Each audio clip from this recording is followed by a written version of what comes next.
Come on. Yeah. Breakdown, come on. Welcome back once again to 30 Minutes of Life. Now, I'm not going to lie, it has been a while since we've done one of these, and I think you guys have spoken enough to us on Twitter and on Facebook and even on our emails, too, that you guys really wanted to see some of the short-form content back. So we were talking to some of you guys, and I think the way that we're going to do it from here on out is to try and get 30 Minutes of Life episode out, and then maybe do an Underwear on the Outside episode maybe the next week. So I think this is a good way to get some extra stuff that isn't just us talking about the nerdy stuff. So to my left, let's say hello to the man, the myth, the legend. The Skype man. Hi, man. Brad Learman. What's up, buddy? Dude, what's going on, man? It's been, 3 weeks? I want to say 2, but I mean, it feels like so much since then, honestly, because Vegas took a lot out of me. There was E3, there was all this stuff. So what we're doing with 30 Minutes of Life, for those of you who are first-time listeners, is it's basically our short-form content that we like to do to discuss more open-ended concepts and open-ended discussions and topics that are kind of on our minds from week to week. So for this particular episode, what do you think, Brad? Do you think we should talk about, how we got here and maybe why we thought we would be in a different place at this point in our lives? Yes, the ever so awesome retrospect of what could have been. And see, I think this is a great opportunity to talk about this because there are some people who have said over the course of the 3 years, also, happy anniversary. We're now into our 4th year as a show. Yeah, right? But people have said to us for quite some time, like, we don't really know you guys except for like when they see us at conventions or, if we're talking a little bit more at the beginning of the show. I use Skype and I like X-Men. Like, how could you possibly not know who I am? Right, yeah. You like it's Skype, baseball, that's Brad and the X-Men. So I think this is a great opportunity to just kind of get to know us a little bit better, have discussions that are on our minds about the world today. Obviously, of course, with a little bit of a nerdy skew to it because that's just who we are. But yeah, I think we should just get right into it. So, Brad, do you feel like at this point in your life, this is where you thought you were going to be? To be perfectly honest, no. No? Okay. So I think back when I only decided to move to St. Louis about a year before I graduated from Parkside. Okay. Main reason was at the time I was still kind of drunk on the expectation that I was going to continue to play baseball after college. Yeah, and I always thought like you guys, because that's, for those who don't know, we've mentioned it a couple times, but that's where we met. We met at the University of Wisconsin Parkside back all those years ago. I want to say that was, 07? Yeah, I mean, it was the very first semester I was down there, so actually it was the fall of 06. Yeah, those are good days, man. But yeah, you were definitely into the whole baseball thing, and you were the last person I thought I was going to be running into when I popped into Carthage, and our whole meetup interaction thing was always just a weird thing in my mind, but it kind of handled itself in this really cool, perfect way. You always texted, "Hey, what are you doing? You want to hang out? You want to do this?" It was honestly, like, at first I was like a little bit annoyed. I'm like, "Oh my god, like I just want to like not do something today." Like, well, this please. guy leave me alone, Jesus. I was like, "Come on, like I have like these other people in my dorm that I don't know." Right. And this guy's just like, "Dude, do you want to go like a Bulls game? Like, I can drive you there. I'll buy the tickets. You just have to come along." Yeah, that's me. I mean, for those who don't know, off the camera, like, especially when I was younger, I never had this, like, engaged audience around me at all times. Like, and I don't want to say it like as like a loner or like the loser type, but I always felt myself always trying to like propel myself into situations where people would be like, yeah, that's the guy who likes to do that sort of thing. And it never really worked out unless I was like dangling free tickets in front of people's faces. And I hated that about myself. And I still kind of don't like that. Like, I've become more chill on the fact, like, I've got Amanda. She's my rock, and that's good for me. And I still have my good friends like you or Troy or Howie that I've mentioned on the show many times.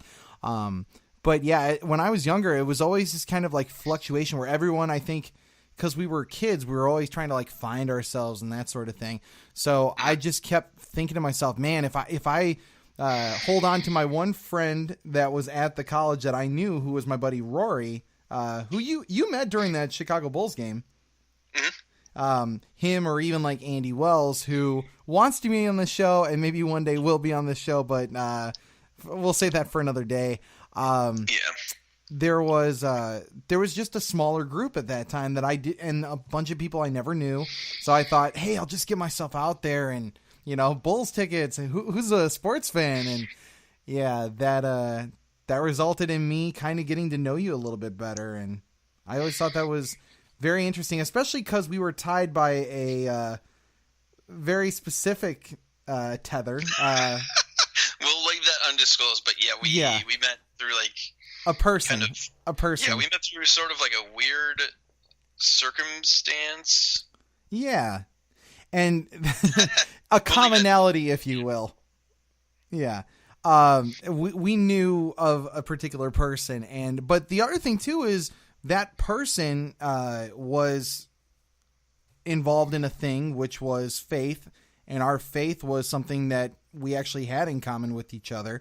Not that, we don't try and make our shows all about like religiousness and, preaching this and that, but we happen to have been raised on the same sort of values, so to speak. So some of that kind of made a connection there too. And that's how it's just kind of always been. And like, even though I don't want to say I've become lapsed, because my stuff is always there, but like, I think at the time I was a little bit more, more into my faith as I was than I probably am now. But, yeah, like I always thought that was cool. Like I found someone who felt kind of like someone I had grown up with. It was just, I met him later on in life. And that's why it was always cool to know you as a friend. But, what else about, me at the time? Was I doing any other awkward stuff? 'Cause now I feel like I probably was probably more pushy. Dude, you're what, 30 now? You're going to worry about that? No, I'm not. But now, and I was just kind of thinking back, like there's parts of me that I don't like. It sounds weird to say, but like the younger days, like I remember specific things that like really stood out, but I'm always intrigued by like other people's perspective when they go like, man, when I knew you, you had that part in your hair and you had this whole kind of vibe about you that you don't have now. And it's always kind of fascinating me because I don't see myself changing in that very drastic way, but some people have seen me like, man, you are not the person I remember, kindergarten to 8th grade kind of type. Do you think anyone sees you that way? Like you were talking about the baseball thing. Possibly. Like, I don't really know. Like most of the people that I go to school with down here in St. Louis, they don't really like know anything about like when I went to school in Wisconsin or like anything else like that. You're a man of mystery. I am. I'm on Skype all the time. Of course, I'm mysterious. Right. But let's see. Oh, yeah. Back to like, did I expect to be here right now? Yeah. Let's see. I mean, I kind of moved to St. Louis, basically because at the time I didn't feel there was anything, I guess, work-wise or career-wise for me in Kenosha or like in Manitowoc where I grew up. Yeah. I worked in the summer, like for a month at Whistling Straits. Now, what is Whistling Straits? It's a golf course. It's it's a club in Kohler, Wisconsin. Okay. And I worked with a company there. The guy said, you graduated from college, you don't have a job? Like, I can get you a job in St. Louis. And I'm like, what? Okay. And then last year college went around. I didn't have any internships or jobs lined up, so I was like, you know what? I'll move to St. Louis. Screw it. We'll try it. And you would say that it's been on the positive side since going out there, right? Like you don't regret being away from from for Wisconsin? the most part, yeah. For the most part, yeah. I think a little bit. It was kind of like, maybe I could have maybe there's some other avenues I didn't explore that I could have. But yeah, at the same time, like what I'm about to graduate in is like extremely fun. Yeah. It's rewarding, and it's something it's not that it's something new all the time. It's right. very engaging to me. Yeah. And like, I don't know. I've always just thought on my side of things that the weird.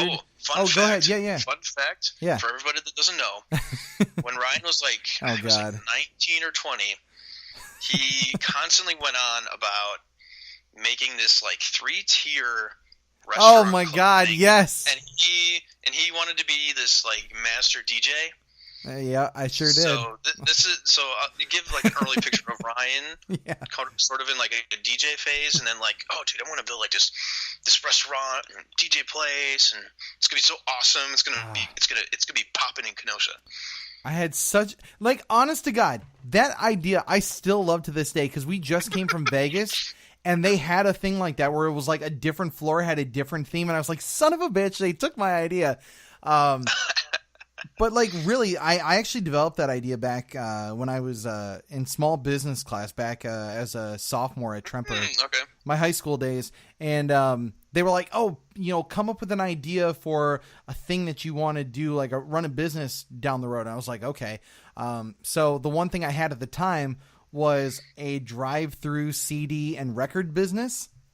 And I thought that was a great idea because at the time I was like, oh, because you've got your Napster was kind of a big thing and LimeWire and all that stuff. I thought take that kind of concept of getting a CD quick and at your disposal, because iPods were there, but they weren't like really taken off yet.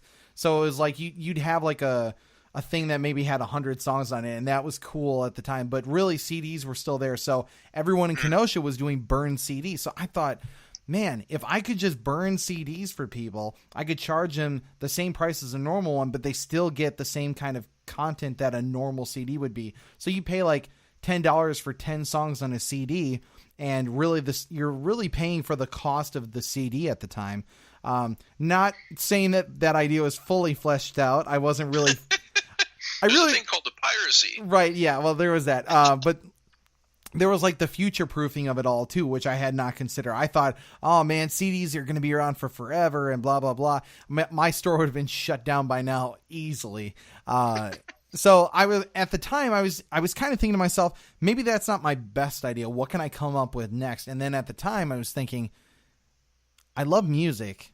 Can I develop that? And I really was starting to grow into like the underground music scene of Kenosha, which sounds a little lame on face value. You're like, oh, the underground of Kenosha, Wisconsin. But there are actually a lot of like young and hungry kind of punk bands and that sort of thing that really have a lot of talent. And I even played with one of my buddies, Brandon, and we did a little side thing at a festival. Actually, it was that festival and me playing that got me into feeling like I could do podcasting instead.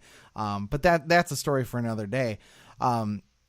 Knowing Brandon, though, I knew a lot of the kind of the underground music scene. And the more I talked to people, the more I saw that there was a desire for people to go somewhere at night. And everyone thought to themselves, oh man, we'll just go to IHOP after the movies and that'll be our night. Or people would just like drive around aimlessly at night, high school days, of course, and just not really do anything. And then they go back to school and they'd be like, man, I didn't do anything. There's nothing to do in this town. And like, it always drove me nuts because I was like, someday someone's going to come up with something so that people can actually be like, I didn't leave the city, but I still did something badass and awesome.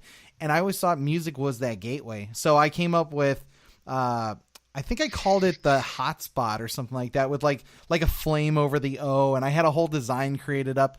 What I was going to do was going to have the ground floor feel like you were coming from the street and then going into the street, which someone pointed out to me years later was kind of the concept of what they did in Night at the Roxbury at the end of the movie, where they do the outside inside and the inside outside. I was kind of going to do that, and that was going to be hip hop on the ground floor. And then the second floor was going to be like a I want to say that was like a techno-y dance club, and the third floor I was going to turn into like this rock venue that was going to have like a grand stage that people could do it on. Man, I should say play on, not do it on. Do it on sounds like, never mind.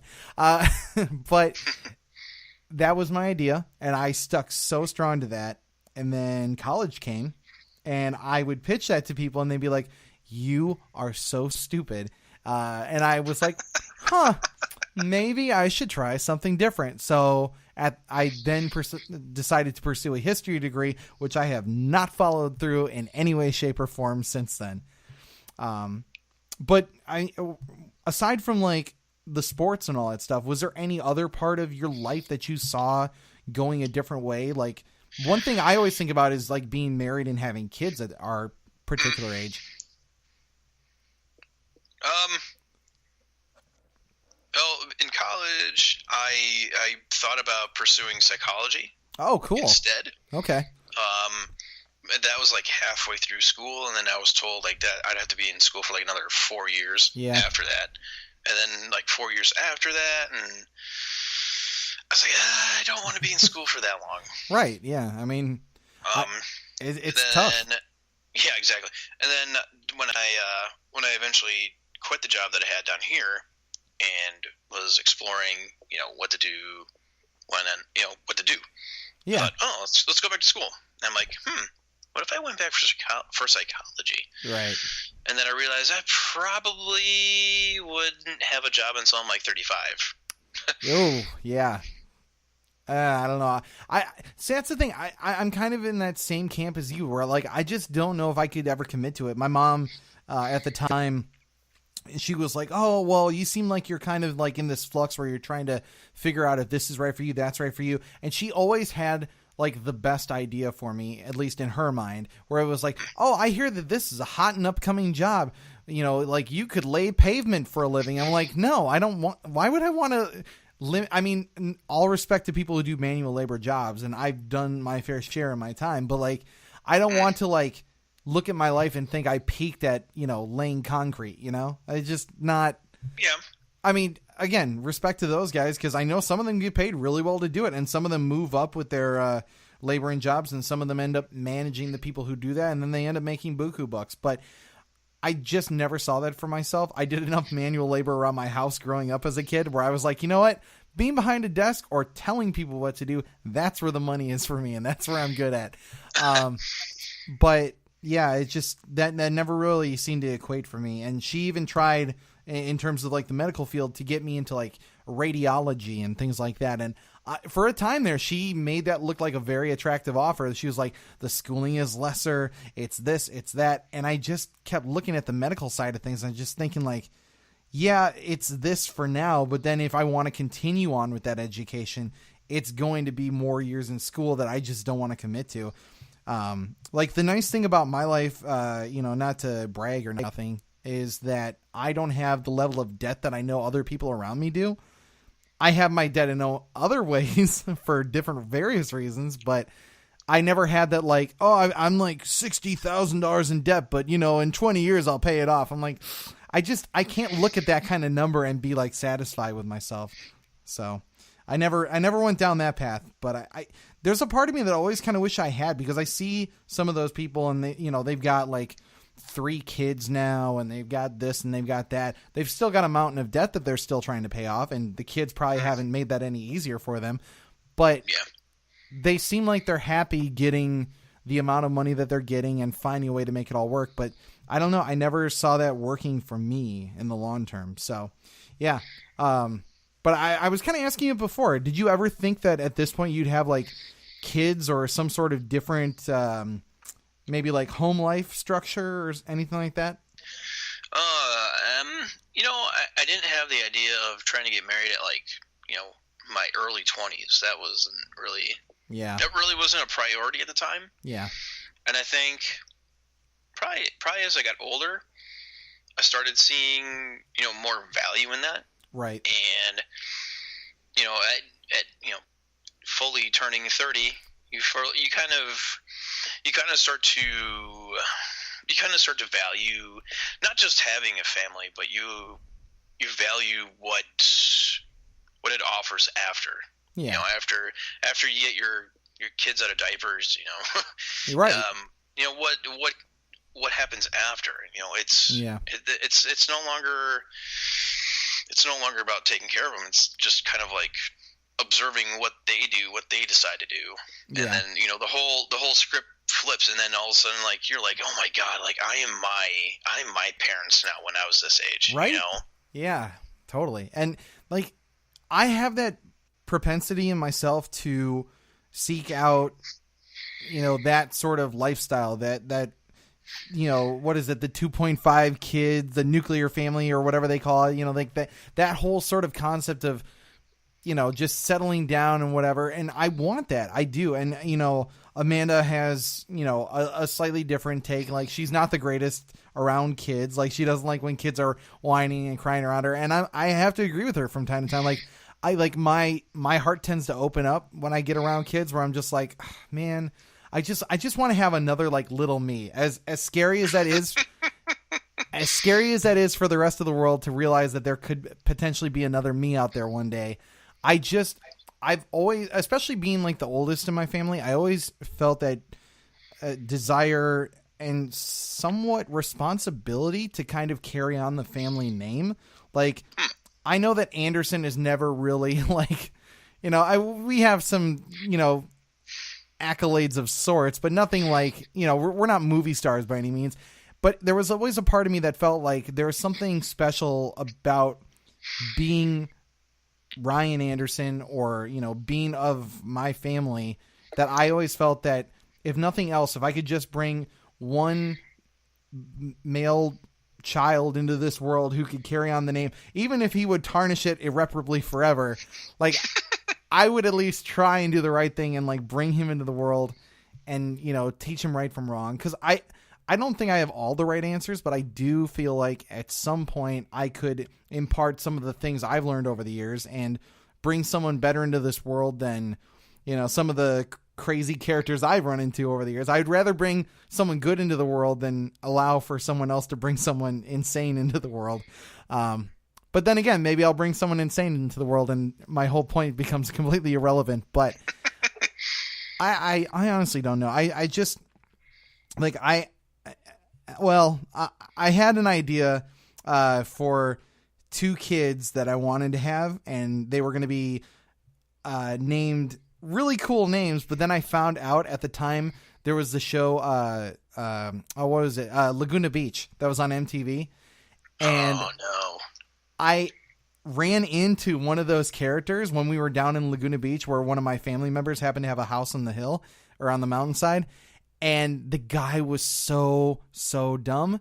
And I was just like, I don't know if I want to name my kid this anymore. And, like, some of my perspectives on child rearing and having a child over the years has changed. But I don't know. Every time I see someone my age who's had a kid for, like, you know, 4 to 8 years at this point in their life, there's a part of me that just points and looks at, like, man, I wonder what it'd have been like if I had that sort of thing. I mean, my life could be complete hell, like, financially, like, trying to bring a child into the world with what I make and how I live my life. Like, maybe I would have been terrible at it. And I feel at the end of the day, like, maybe I've made the right choice, but I can't deny that feeling every once in a while. Like, it would have been really cool to have had a kid that, you know, I could be playing catch with right now, that sort of thing, you know? Yeah. And I think it's like not necessarily like when you first have kids, and then, you know, when you're talking about like the 4 to 8 year old range. Yeah.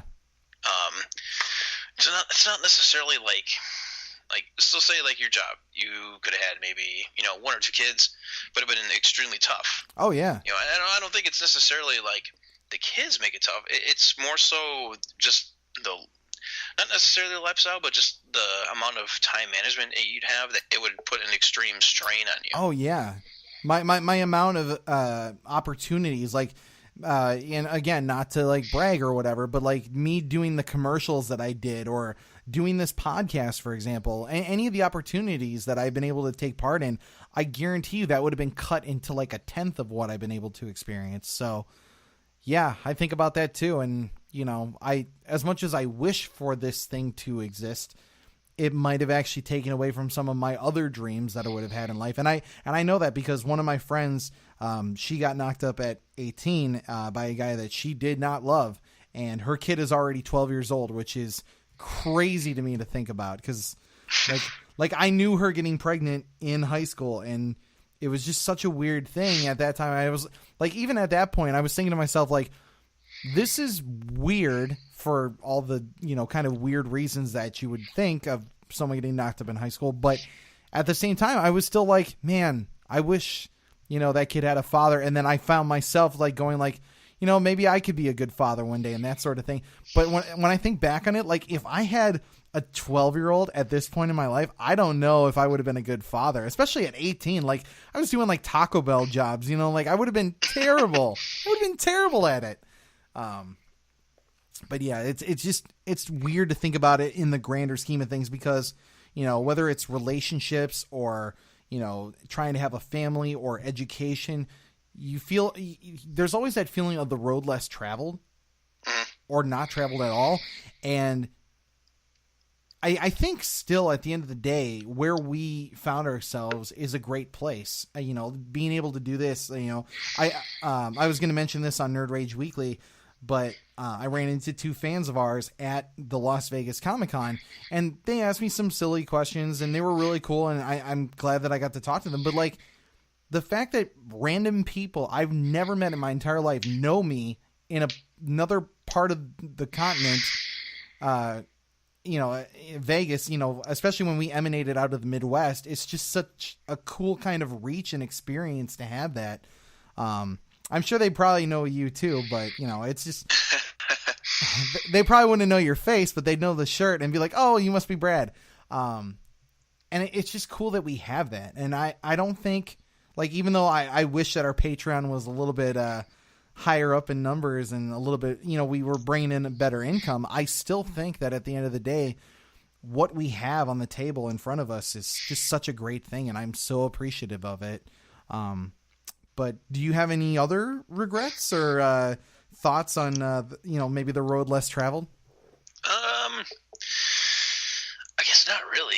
Okay. I mean, moving from Wisconsin was like a little tough, but yeah. At the start, I was just kind of thinking, this is possibly a good opportunity. Let's see where it goes. Right. Kind of deal. And actually, that's kind of how I feel about California. I like never admitted it on one of our shows, but I was genuinely scared to death because coming out here was not cheap. I took out a good like $3,000 to $5,000 just to get the truck and the moving expenses and all this stuff squared away and making sure that our rent was in order, because the last place I was at, as much as I loved the house, it was a complete shit show with my former roommates. And I thought that much like starting up this podcast and losing, Brian and some of those guys who had been with us before, like I really thought that like my next step was just going to be complete another failure. But I think at the end of the day, if you put the investment into anything that you do, you can see really positive results at the end of it. It's just the amount of effort that you put into it. Like when I moved into this house, or this apartment, I should say, I was like, well, it's nice and it's, it's going to be something, it's just going to take a while. And then I got comfortable after like the first month in. But now that we're here and Amanda's now officially here as of the last month, there's so much life in our place in such a small amount of time that there's a part of me that, just like that last house, I can't imagine myself leaving this place. And, we just bought a bunch of stuff the other day, and I'm just like, this place that was just once an area I wasn't associated with now feels more like home than ever. And it's just weird how we as a people can like adjust and grow and become more when we take on a new opportunity. And that's why I don't completely regret anything I've ever done. Like, every once in a while, like I said before, you think about the other thing that never happened, but you look at what you have in front of you now and like, I never thought I was ever going to leave Wisconsin, if I'm being totally honest. I legitimately thought I was going to live and die in Kenosha. And I've had so many weird and fun and random opportunities that have come into my life that I've just kind of been like Jim Carrey and Yes Man. I've just said yes to it. And it's opened up really fantastic opportunities that I wouldn't change for the world. So, I don't know. Do you feel the same way with St. Louis? Do you feel like that's, you know, you don't have that propensity to just jump back into Wisconsin? You're like really happy where you're at? I would say so. You know, I mean, again, like even like you said, you know, you have the occasional like, you know, oh, like what if I would have done this instead? Yeah. You know, well, you know, would it be a lot better? But I think overall, like I'm happy with, you know, where I am right now.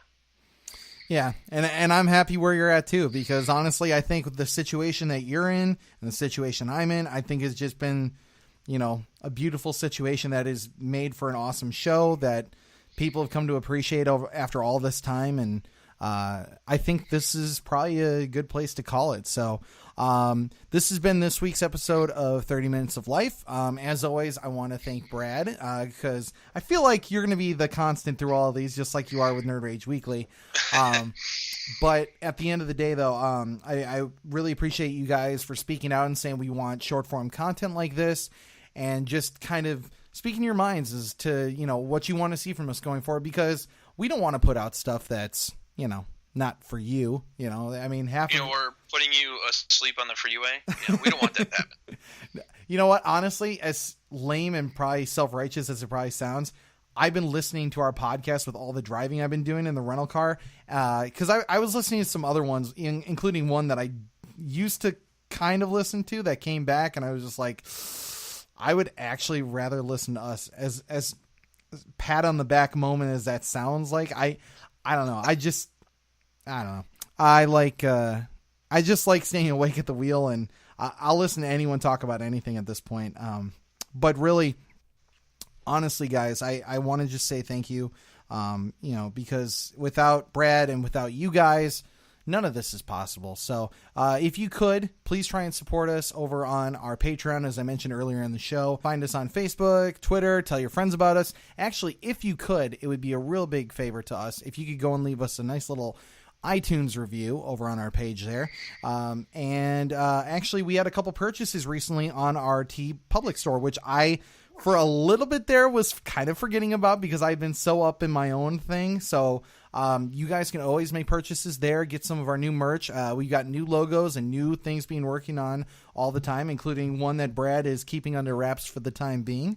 And then on top of all that, if you guys just want to give back to the show in a very small way, but a way that helps us in a big way, you can go to our links on both our Twitter and our Facebook page right at the top there for Amazon. If you make any purchase after clicking on one of those links, it will give us a percentage back, and it will go and help the show like so many of you guys have, and we really appreciate that. You know, even if you're buying like a Funko Pop, like I just bought a whole bunch that I'm a little embarrassed by. And Amanda bought that $70 Conan Funko Pop one or whatever. So okay. She wanted that one so badly. I found her one for $70, so she wanted it, and I got it for her. Yeah, actually, I want to say for any of you guys who do go and leave us an iTunes review and let us know by email nerdragepod@gmail.com. I will be sending each of you an exclusive Funko Pop that we received courtesy of some people that we know over at Toys R Us before Toys R Us closed down. So if you like this episode, please do the whole like, subscribe, all that good stuff.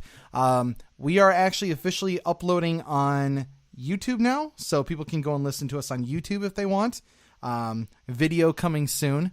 But that's really it. You know, if you guys want to leave us a good review, we will send you a little Funko Pop as a way of saying thank you. We have about 15 to give away, so let us know. And thank you guys for listening. Have a good week. Yeah.